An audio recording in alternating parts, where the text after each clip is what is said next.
Before we proceed any further, let us save the Tableau file that we have created. Save to Tableau public as, what is it? Instead of book 2, you can say credit risk version 1.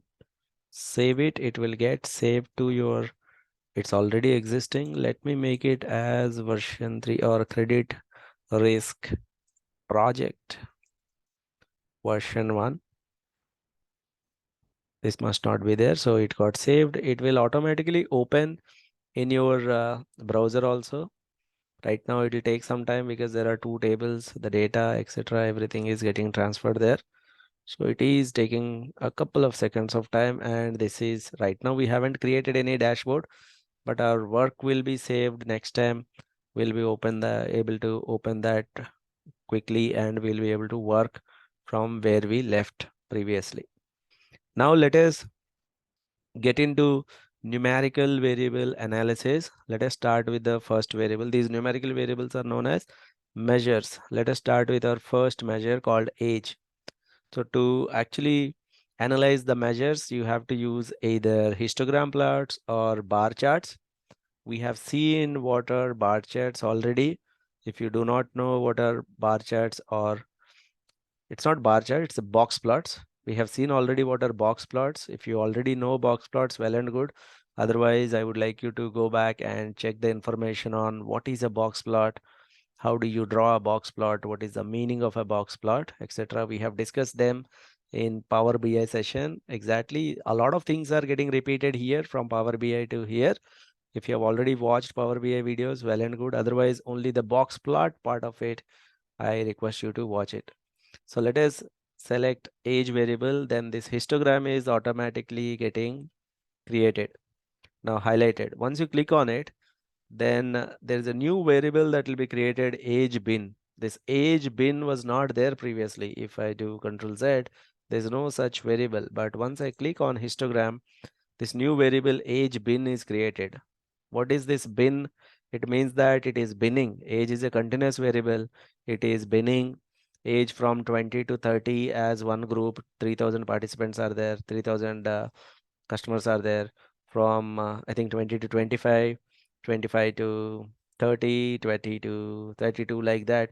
In fact, you can change the bin size also. Let's say if you go here and try to edit this, right now the bin size seems to be 6.5. What if I want to have a bin size of 5? Then click on OK. Now the bin size is 5.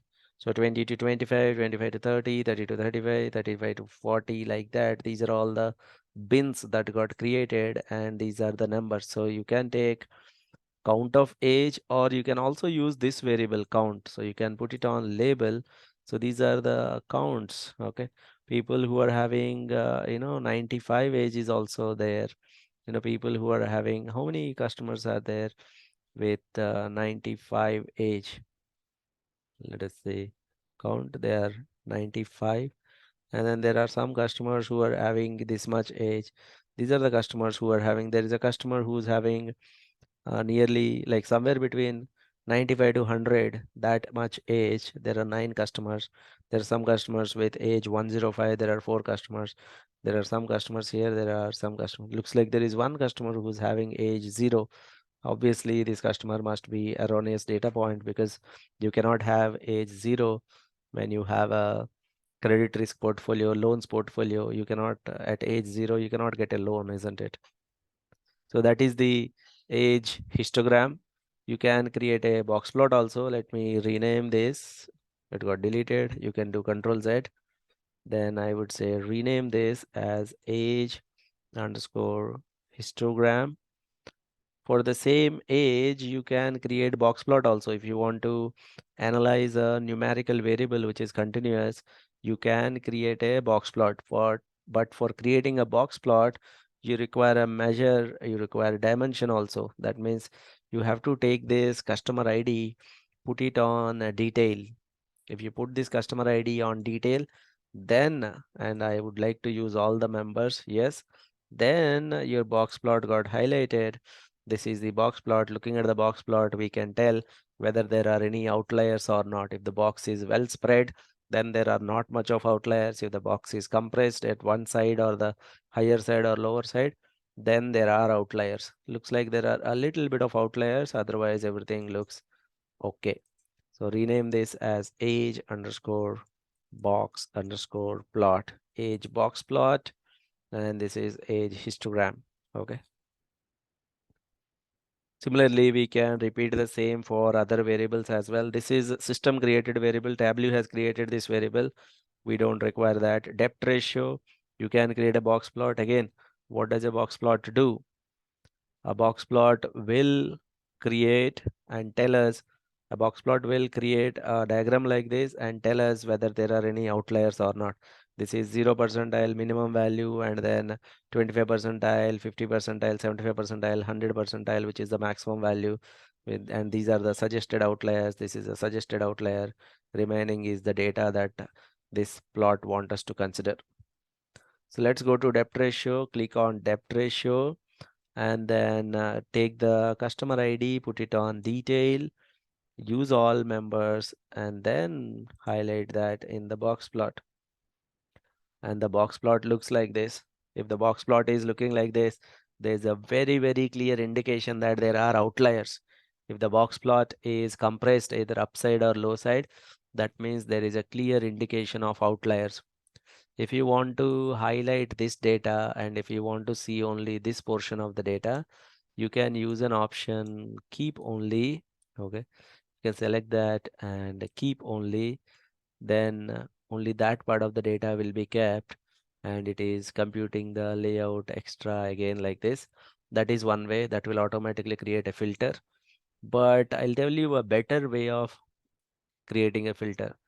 Get the depth ratio, put it on a filter, use all values. Okay, use all values. Next, and range of values. Depth ratio is going anywhere between 0 to 329,664. That is too much, isn't it? Depth ratio must be almost between 0 and 1. So apply this filter, say OK. And then after that, what you can do is you can say show filter. Filter will be shown here. You can drag and drop that filter here. So what I'll do is I'll select the depth ratio between these two, not even that. 0 to 1. 0 means 0% depth. 1 means 100% depth. That means everything is paid. 1 means what? 100% depth. Depth. Depth means what? Like 1 lakh is the income. 1 lakh is the EMI somebody is paying. That itself is very high value. The remaining numbers are very much outliers. So this is the data in the range of 0 to 1. You can click here and select 1, or maybe 1.2, max to max. That much you can take as depth ratio. But beyond that, those are all very, very heavy outliers. So what we will do is we will take depth ratio between 0 and 1. Anything less than 1, we will call that as very, very high depth ratio. In fact, you can create a new field that will indicate what is the depth ratio, whether it is high or low. You can create a new calculated field. You can create a new field based on the depth ratio. So click on depth ratio and use this option, create calculated field. And this is the calculated field name that I'm giving. What I'm saying is depth ratio indicator. Depth ratio indicator. Depth ratio indicator. So if then else condition. If depth ratio is greater than 1, then that depth ratio indicator will take, then the depth ratio indicator will be taking high, then high is the output. Okay. Else low is the output, low depth ratio. Okay. If it is less than 1, that is sufficient. Else low. Then finally, if condition, you have to use a term called end. You have to put finally end. If condition result, else condition result, and then finally end. Then you say okay. Now it will create a new variable called depth ratio indicator. Okay. Now if you want to find out at what percent of the times depth ratio is high, at how many cases depth ratio is low, So let me first rename this sheet as debt ratio box plot. Debt ratio box plot. Let's create another table. So where I'll take debt ratio indicator, high and low. How many customers have higher debt ratio? How many customers have lower debt ratio? So I will take this as count, and then here is the table. I think I generally like tabular one here. High debt ratio, 35,000 customers are there who are having more than 100% debt ratio. That means whatever they are earning, almost that much they are paying in terms of EMIs. Okay. In fact, you can also take this and again, like you can convert it to percentage of total. 23% have high debt ratio, remaining have low debt ratio. Again, I can get this column if you want to have count as well as both of them. What you will do, you convert that as count and then click on that. So count 35,000, which is 23% of the overall data. 1,14,114,000, which is like 76% of the whole data. That is the story of debt ratio. Very, very clear indication of outliers in that. So let's rename this as debt ratio indicator. Debt ratio indicator. This calculated field that we have created, that is one of the important property in Tableau that we must master. In the upcoming sessions, in the upcoming videos, we are going to discuss more and more on those calculated fields. We are going to discuss several other formulas as well related to that calculated field. As of now, I have just given you a flavor of it. Similarly, we can do the analysis for other variables as well. The existing loans count, the same way, click on that existing loans count, create a box plot for it. How do you create a box plot? Click on this variable existing loans count and then take this customer ID, put it on detail, add all members, and then here you go, box plot. Still, there are some outliers. There are some customers who are having existing loans, 50, 60 loans. Easily, there are definitely outliers. This is the number of loans data. If you look at this data carefully, monthly income is also a numerical variable. But for some reason, monthly income is shown as dimension, which is non-numerical. There's something wrong. Let us have a look at it. So looks like everything is fine. Let me do the sorting of this. Is sorting possible? Since it's a dimension, sorting not possible. So what we will do is, to understand this data further, we will convert it into forcefully to change the data type to a convert it to a measure and change the data type to a not a string, it's a numerical value, maybe number whole value. Look at this monthly income. Now double click on monthly income and see whether there is anything wrong in that monthly income.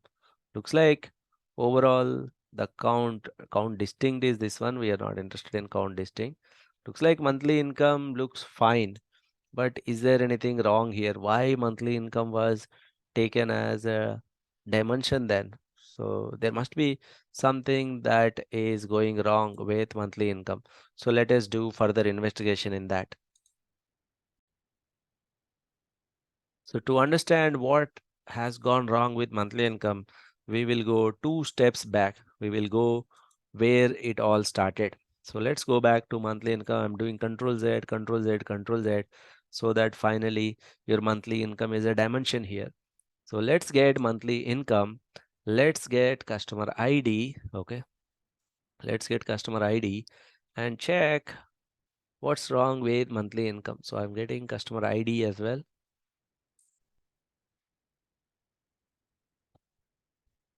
Processing, and then convert customer ID into a count. All right. And then create it as a table. 0 monthly income, 1 monthly income, those and all are fine. Let us do a sorting. NA values are there. That's the reason monthly income is a dimension. It is coming in blue color because there are NAs. So what Tableau is saying is you have something called NA given in monthly income, and 29,000 times NA is appearing. That's the reason why monthly income has been considered as a non-numerical variable, because non-numerical values are there, remaining also taken as strings only. Now what we will do is we will change the data type. Now I will go to monthly income. Now I will change the data type to a number. Once I change the data type to a number, monthly income, the NA values will now become null values. Once you have null values, you will be able to, like, once it is numerical data, you will be able to do all your box plots and other analysis. Okay, once you click on that, so this is the box plot. As I told you, there are two ways of handling it. You can consider only this part and then keep only. That will give you somewhat elaborated look. Otherwise, you can take monthly income. Okay, take monthly income, use it as a filter, and then use all use all values of monthly income, and then say apply. Okay, and show filter.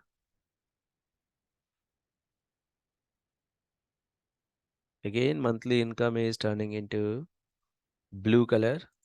Let us check. So right now we have null values. We have converted it into this one. This is the one. So what we will do is we will take from here itself, convert it to a filter, select from a list, and now select all. Yep, select all values and apply. Apply.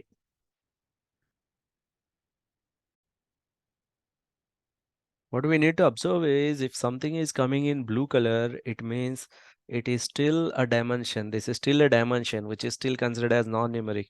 Still a dimension, not really numeric. Now this is numeric. So I think first we need to convert monthly income into a numerical value. So if it is still not converted for me, let's say if it is, change the data type or convert it to dimension. So if it is like this, though it is given as number, it is still a dimension. First, we need to convert it into a measure. Once it is converted as measure, then you have to use that measure. So monthly income is a measure now. Bring that in and then get the customer ID, put it on details. Customer ID should be kept on details, and then try to create a box plot for that. Now here is the box plot with definitely 29,000 null values are there. There is a way to filter the data, but as of now, I'll ignore that. Then get monthly income. There are two ways, like you can just select only this part of the data and try to say keep only that data where you can see the box plot. Looks like we have selected very less amount of data. Let's select this much. Looks like only one data point getting selected. Yeah. And then keep only that data.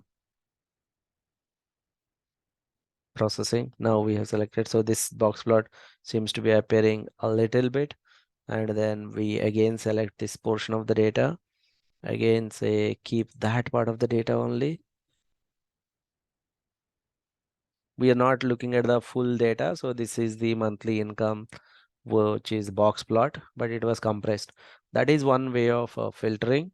There's one more way of filtering. We bring the monthly income here and say next. A range of values, it is going from anywhere between 0 to, you have 30 lakhs, almost 0 to 3 million. It is going. If you say apply, say okay, and then you can show this filter. Look at this and bring this filter. If you want to rearrange anything, you select lesser amount. Then this is the distribution. This is the distribution. So almost like 75% of the data should be shown. So the upper edge until here, 75% of the data is there. So we can even say 20,000 only, 20,000, just to have a quick look at. So this is until here, 75% of the data is there. Remaining all is going way above. So even in monthly income, there are outliers for sure. That is common when you're working with raw data, there will be outliers. You have to clean the data before getting into analysis. We're going to discuss some of the methods to clean the data. There are some null values. We can also clean the data related to null values as well. But as of now, we are looking at each and every column, checking out what are the various ranges in every column, whether there are any outliers present in each of these columns or not. This is the univariate analysis. One variable at a time is what we are analyzing. So let's rename this sheet as monthly income. Now that brings us to our lab 2 exercise. What I want you to do is there is a variable called late payments count. The number of late payments a customer has done in last 2 years. Late payments count in last 2 years. So create a box plot for the late payments count, find out whether there are any outliers or not. And based on that, create a new calculated field. If the late payment count is less than 2, then that new variable should be low. If the late payment count is 2 to 4, then medium, else the late payment count should be taken as high. So you have this variable called late payment count.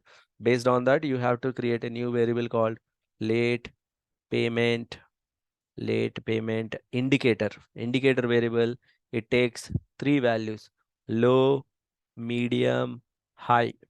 And low is when late payments are less than 2, 2 to 4, and then more than 4. Okay. That is the first task. The second task is create a histogram for monthly credit card utilization. So there is a variable called monthly credit card utilization percentage. That means if your credit limit is 100,000, 1 lakh rupees, and if you are swiping every month for 20,000, monthly utilization percentage is 20%, which is like 0.2. So for this variable, monthly credit card utilization percentage, we would like to find out whether there are any outliers in this variable or not. Create a histogram or create a box plot, any one of them. Try to find out whether there are any outliers in this variable or not. That is your next task. Once you're done with that, we will be completing the univariate analysis almost completely. Then we will get into the bivariate analysis. We will try to take every one variable, try to see its relation with the target variable. Okay. First, let's complete this task of completing this univariate analysis. First, do these two exercises. I'll see you in the next video.